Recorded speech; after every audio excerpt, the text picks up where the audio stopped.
बीते 3 माह पूर्व महाराष्ट्र के ठेकेदार द्वारा पन्ना के ग्रामीण अंचलों से बेरोजगार मजदूरों को 350 रुपए रोजाना मजदूरी देने का लालच देकर बहला फुसलाकर काम करने के लिए सोलापुर जिले के ग्राम भाड़ा ले जाया गया, जहां मजदूर रात दिन पसीना बहाकर शुगर फैक्ट्री में काम करते रहे। लगभग 2 माह काम करने के बाद जब मजदूरों ने ठेकेदार से अपनी मेहनत का प्रतिफल मांगा और वापस घर जाने की बात कही, तब ठेकेदार द्वारा बहानेबाजी कर बाद में भुगतान करने की बात कही। जब मजदूरों द्वारा लगातार अपनी मजदूरी की मांग की गई तो ठेकेदार के द्वारा मजदूरों को फैक्ट्री में बंद कर उनसे बंधुआ मजदूरी कराते हुए प्रताड़ित किया गया।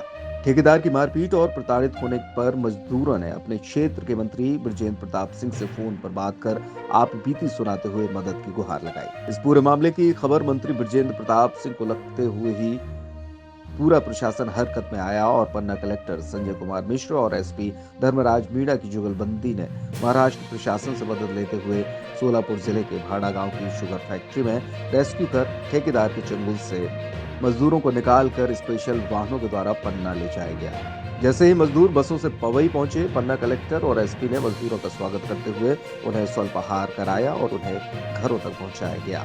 मंत्री बृजेंद्र प्रताप सिंह और पन्ना प्रशासन की मदद से पिछले 3 माह से महाराष्ट्र में फंसे मजदूरों को उनके घर सुरक्षित पहुंचने पर चेहरे पर खुशी साफ तौर पर देखते मिल रही थी। सोलापुर में ग्राम पंचायत माड़ा में गन्ने की कटाई करते थे सर। काय की कटाई? गन्ना जिसमें मेरे को मारने की धमकी दी उसने। बोल रहा था पैसा मेरा लिया 3,50,000 कर्जा था, जिसने मेरे को कर्ज में ला दिया था। बोल रहा था कि अगर गांव जाओगे ना भाग के तो मैं जान से मार दूंगा। तो मेरे को कंप्लेन करनी पड़ी सर पन्ना जिला विधायक बृजेंद्र प्रताप सिंह के पास। अच्छा, तुम लोग वहाँ कैसे पहुँचे? वो इधर से लेके गया था ठेकेदार 350 रुपया बेलदार की मजदूरी और 300 कुली के झटका से। फिर वहाँ से 275 रुपया टन दे रहा था, जिसमें हमारा पैसा बैठ रहा था सर वो। लेकिन धमकी से कर्जा मेरे ऊपर 3,50,000 दर दिया था। फिर 3 लाख मेरा 50,000 दे दो बाद में। कितने लोग थे? कितने 80 लोग थे सर। और कितने दिनों से थे वहाँ पे? 3 महीना हो गया सर। पैसा ऐसा भी नहीं मिला? 1 रुपया नहीं दिया सर। यहाँ तुम्हारे साथ कितने लोग गए थे यहाँ से? जी सर। यहाँ से तुम्हारे साथ कितने लोग गए थे? यहाँ से 80 गए थे सर। 80? जी सर। तो 3 महीने पहले यहाँ पे हमारे दनवारा, सकरिया, हीरापुर, इन पंचायतों के लोग यहाँ से सोलापुर में गए थे एक शुगर फैक्ट्री में काम करने के लिए। यहाँ के ठेकेदार उनको अपनी गाड़ी से इनको लेके गए थे और वहाँ पे 3 महीने इन लोगों ने काम किया। फिर हम लोगों को 4 दिन पहले वहाँ से जानकारी प्राप्त थी माननीय मंत्री जी के थ्रू कि वहाँ पे ये जो मजदूर यहाँ से गए हैं उनको वहाँ पे सही तरीके से उनको मजदूरी का भुगतान नहीं किया गया है और उनको वहाँ से जाने की प्रॉब्लम है। तो उनको वहाँ से लाने और उनके मजदूरी के भुगतान करने के लिए हम लोग एक्टिव हुए। हम और एसपी साहब सोलापुर के जिला प्रशासन से हम लोगों ने बात की 4 दिन पहले। तो पता चला कि इन लोगों को रेलवे स्टेशन पे लाके वहाँ पे ठेकेदार ने छोड़ दिया था कि वहाँ से ट्रेन में किसी बैठ के लोग चले जाएंगे।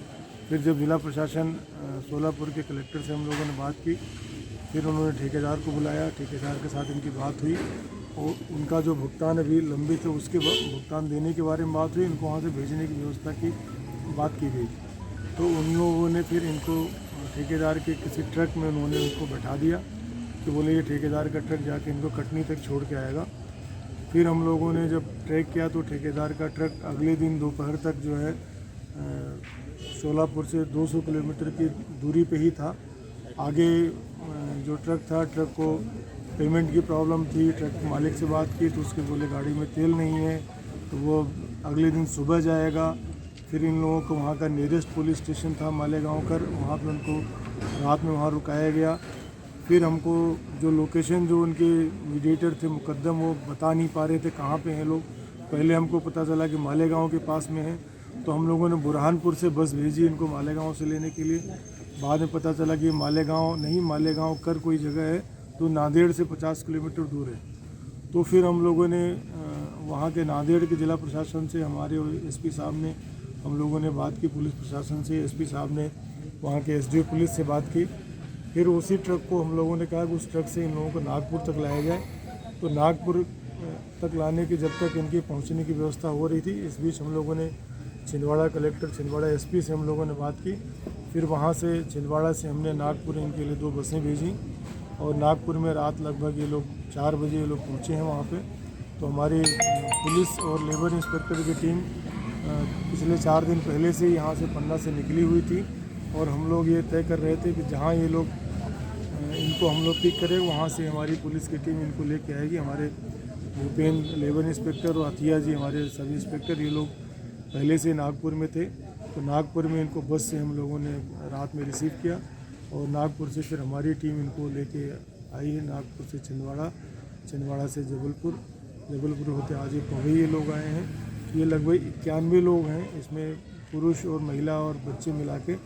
इन लोगों के रास्ते में जो भी इनके खाने पीने की बाकी व्यवस्था भी जिला प्रशासन ने की है और इनको अब हम इनके गांव में इनको छोड़ेंगे। सर ये पन्ना जिले से हैं या पड़ोसी जिले से भी हैं कुछ लोग? सारे पन्ना जिले के लोग हैं और ये निश्चित ही हम लोगों के लिए बहुत चिंताजनक बात थी। 4 दिन से लोग हैं और एसपी साहब हम लोग ये बंधक बनाए गए तो कोई कार्रवाई की गई क्या संबंधित? नहीं, देखिए बंधक नहीं थे ये लोग, ये काम करने के लिए गए थे, स्वेच्छा से लोग गए थे। काम वहाँ 3 महीने इन लोगों ने किया और काम करने के बाद इन लोगों को जो पता चला, अभी प्रारंभिक जानकारी मिली है कि ठेकेदार ने इनको सही तरीके से इनका भुगतान नहीं किया और भुगतान नहीं हुआ इनको, तो इन लोगों ने ये तय किया कि हम अपने घर जाना वापस। तो अब भुगतान की क्या प्रक्रिया है इन लोगों से हम लोग चर्चा करें, कितना इनका भुगतान लंबित है या भुगतान में कोई विवाद है। ठेकेदार कह रहा है कि इनका जो वहाँ पे रहने का, खाने का जो किराए का था उसमें उन्होंने पैसा शायद इनका एडजस्ट कर लिया, जिसकी वजह से उसने भुगतान नहीं किया। ये सारी जो समस्या होगी हम वहाँ के जिला प्रशासन से हम और एसपी साहब मिलकर टेकअप करेंगे, तो इनका जो भी लंबित भुगतान है उनको दिलाएंगे।